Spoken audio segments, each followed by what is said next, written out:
Good morning. No, good afternoon even. We've just had lunch. It's been pretty relaxed this morning, just, you know, video editing and doing kind of everyday stuff like paying bills online and ordering prescriptions, all that sort of kind of everyday stuff. But it is a gorgeous day today. After all the stormy weather we've had, we've got one of those kind of days that we often get in Orkney after we've had a lot of bad windy weather. We'll get a really gorgeous day. It's really still for Orkney. It's barely a breeze and the sun's out, very low, but it's really lovely. So we're going to take the opportunity to now that the leaves are almost pretty much all gone off the trees with all the wind, is get out there and give them a really hefty prune. We usually prune one or two of the trees every year. Some of the bigger ones we haven't done for a few years, so there's a fair few to give a bit of a haircut. The trees kind of grow strange in Orkney. They don't grow like they would normally. So in our garden we've mostly got sycamore, ash, willow, elder, rowan, and one or two other random ones, but that's mostly what we have. And trees in Orkney tend to grow quite like the trunks tend to be quite short and stunted, so, and they fork off quite early on, but then they get a very hefty, very branchy canopy, so they tend to be quite top heavy with only like a really short small base to them. And we've had incidences like there's a big tree really close to the house where we had some really strong wind and you could see the ground all moving at the base of the tree, and we don't want that to come down where the cars or the house is. So we've learned to keep them well pruned so that if when the winds do come, they've got more air for them to kind of whip through. And also we get a lot of overhanging branches because they do grow a lot of branches to seem to overcompensate for the lack of kind of trunk growth. So we're going to take a load of those out and then they'll be stacked and stored ready for firewood. Well, John will be doing that. I go out there with a pointy stick or pointing stick and say, I'm going to point, can you cut that branch off please, and that branch off please, because I'm the one that kind of knows how it'll kind of, I can picture how it'll grow, if that makes sense. Once those branches are out, I can visualize it quite easily. And John will go in with his chainsaw, which was a new tool we got last year because his elbows and stuff just can't cope with the bow saw anymore. Go in there with a chainsaw and chop out to the branches I'll point to. So I'm going to go out there. I'm getting a bit warm in here actually because the sun's shining in here and the heating is on. And I've put a warmer sweater on to go in the garden. So I'll see you outside in a few minutes.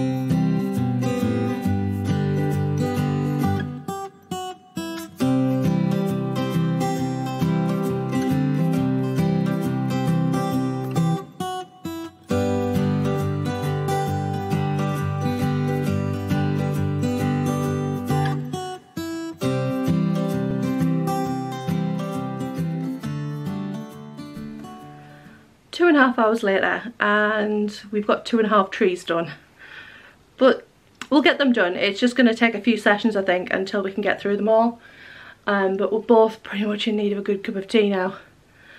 We have a mountain of branches to be cut up for kindling, and we have a good sized stack in the woodshed.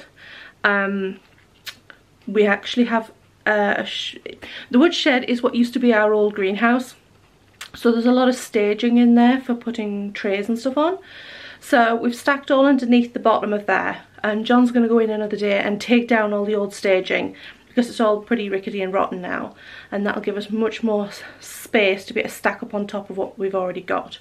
So next time we have another decent day like this, we can get out and get a couple more trees pruned. There was some really hefty branches that needed to come out. They were at risk of coming down during strong winds. So we've got some good size chunky logs and some kind of standard size, and another good day and we can get out there and get some more done and just work our way methodically through the priority ones that desperately need doing this year. But first, well, for now completely, because we finished wood cutting for today, cup of tea time. It is quite dark in here because it is quite late.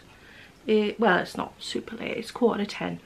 But we were getting ready to go to bed, but I just wanted to kind of finish off the day because the rest of the day kind of ran away with me. We basically did very little. We were both a little bit stiff and achy after we'd had a sit down a cuppa, I have to say. So we've just kind of relaxed the rest of the day and watched a bit of YouTube, watched a movie and things like that. So I've been working on another garment now that I've finished my Halloween sweater, and this is just a pretty basic raglan sweater that I'm working on, just a casual sweater, and it has, I don't know if it's going to show in this light to be perfectly honest, but I have pearl bumps down either side of the raglan. And I just ripped out 2 inches on the body on this evening, so I was much further along than I am. I have separated for sleeves and I have about 1 inch of the body knit, but I did have more like 3 inches of the body knit, but I wasn't happy with the way the colours were pooling. It was all this top part is fine, and then at the bottom where I've changed the balls of yarn, I did fade them in. What they were doing was the darker parts and the lighter parts were lining up. You can kind of see in this section here there's quite a largish patch of light, and not so much the dark, you can't really see, but I was getting a lot of dark patches and a lot of light patches. Well, there was quite a big light patches and big dark patches, and I didn't like that. You can kind of see it a little bit on this side where there's quite a lot of dark section here. Again, quite a lot of light section there.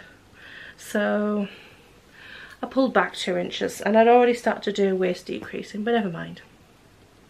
But it was either that or it bugged me forever. So that's what I've been working on.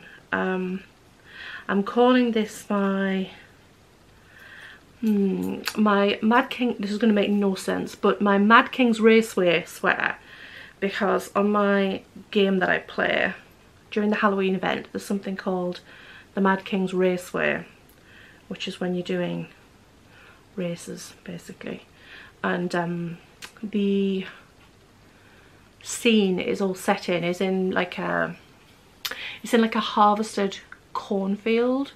So it's all kind of wheaty colours, and there's pumpkins dotted about and corn stalks and things like that. So this yarn, when I saw this yarn, like there was like 4 skeins together, and I thought, and this wasn't when I was doing the game or the event or anything, but I looked at it and I thought, oh, that reminds me of that scene in my game, in the Halloween event. So that is what this is. This is my Mad King's Raceway sweater, which the name means nothing to anyone else but me and my husband, who I try to explain knitting things or gaming things to him because he has no interest in either subject. Well, he will humour me and listen to me, even though most of the time he has no idea what I'm talking about. But that's fine. So I'm going to head to bed. Well, I'm going to head to bed in a few minutes. I have some clothes to put on the airer to air in the room because it's quite warm in here this evening after having the stove on. So I'm going to air some clothes in here. So I'm going to put those on the airer and then I'm going to head to bed. So I will see you tomorrow hopefully. Okay, bye bye.